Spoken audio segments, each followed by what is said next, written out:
Mapalad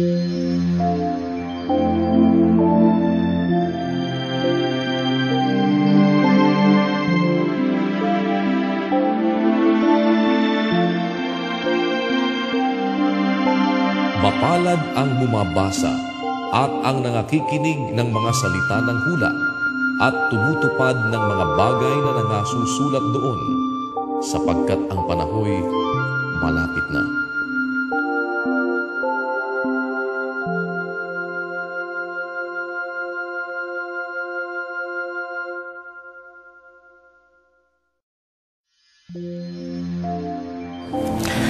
Magandang gabi po. Alas 8 na naman po ng gabi at sana ay naririyan na kayo at buo na rin sana ang ating mga kasambahay. Tawagin nyo na po sila. Oras na naman para tayo ay magbigay ng pansin sa mga salita ng Diyos na nakasulat sa banal na kasulatan. Ito po ay isa sa mga ugali na ating ginagawa dito sa UN Television na pagkatapos ng maghapong araw, pagkatapos ng ating mga paggawa, pagkatapos ng ating mga trabaho, o kung kayo man ay nasa trabaho pa rin at nasa inyong mga opisina, maaari po naman na magbukas din kayo ng inyong mga telebisyon o kaya kahit na hindi man siguro kayo masabay sa amin, kayo maengganyo lamang namin na tuwing sumasapit ang huling oras sa ating mga buhay sa isang araw ay maaaring magbigay tayo ng pansin kahit nakapirasong oras lamang na mabasa natin ang Biblia. Dahil isa sa mga mahalagang bagay na maunawaan natin ay yung salita ng Diyos. Kung papaano ho na mula ng ating pagkabata ay tinuruan tayong magbasa. Mula ho nung tayo ay elementarya, high school, hanggang sa tayo nagkolehiyo, iba't ibang mga libro ang ipinababasa sa atin sa paaralan para tayo magkaroon ng karagdagang kaalaman. Lalo at higit naman po siguro na dapat natin na pagtuunan ng pansin ang kaalaman sa mga salita ng Diyos. At isa sa mahalagang bagay na ating magagawa ay ang ugaliin natin ang pagbabasa ng banal na kasulatan. Yan po ang aming pinag-aanyaya sa inyo at yan ang ating ginagawa tuwing alas 8 ng gabi dito sa UN Television.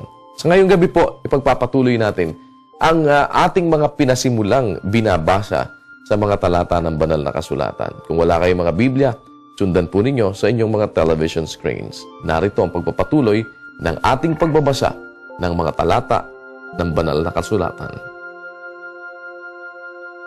Unang Korinto, Kapitulo 8. Ngayon tungkol sa mga bagay na inihain sa mga Diyos-Diyusan, nalalaman natin na tayong lahat ay may kaalaman.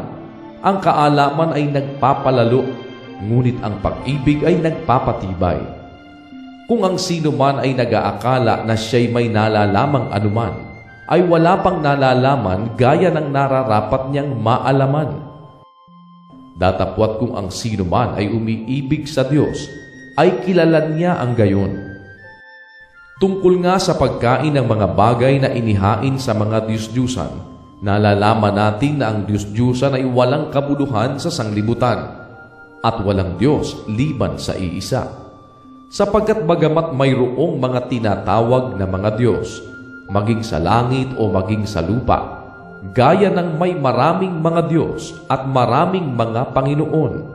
Ngunit sa ganang atin ay may isang Diyos lamang, ang Ama, na buhat sa Kanya ang lahat ng mga bagay, at tayo'y sa Kanya, at isa lamang Panginoon, si Jesucristo, na sa pamamagitan Niya ang lahat ng mga bagay, at tayo'y sa pamamagitan Niya. Gayon may wala sa lahat ng mga tao ang kaalamang iyan, kundi ang ilan na hanggang ngayon ay nangamimihasa sa Diyos-Diyusan, ay kumakain na parang isang bagay na inihain sa Diyos-Diyusan, at ang kanilang budhi, palibhasa'y mahina, ay nangahahawa.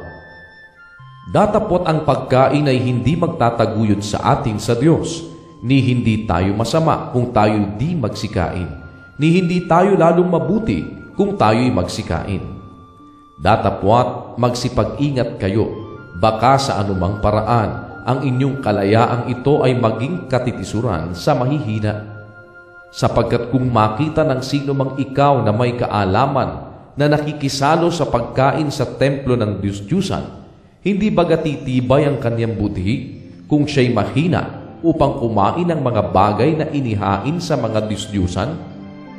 Sapagkat sa pamamagitan ng iyong kaalaman ay napapahamak ang mahina, ang kapatid na dahil sa kanya'y namatay si Kristo. At sa ganitong pagkakasala laban sa mga kapatid at sa pagkakasugat ng kaniyang budhi, kung ito'y mahina, ay nangagkakasala kayo laban kay Kristo. Kaya kung ang pagkain ay nakapagpapatisod sa aking kapatid, kailanman ay hindi ako kakain ng lamang kati upang ako'y huwag makapagpatisod sa aking kapatid.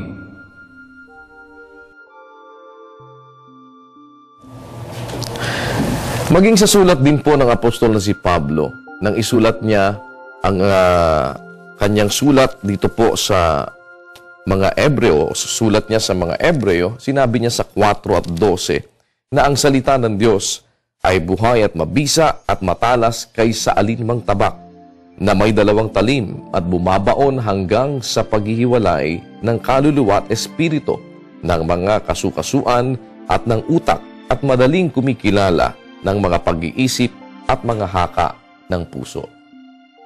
Ang salita ng Diyos ay napakahalagang mabigyan ng daan sa ating mga puso at kaisipan.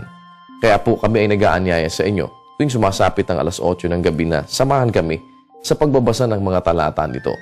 Kaya po ngayong gabi, kung sakaling meron kayong hindi lubos na naunawaan sa atin po mga binasa, inaanyayahan namin kayo.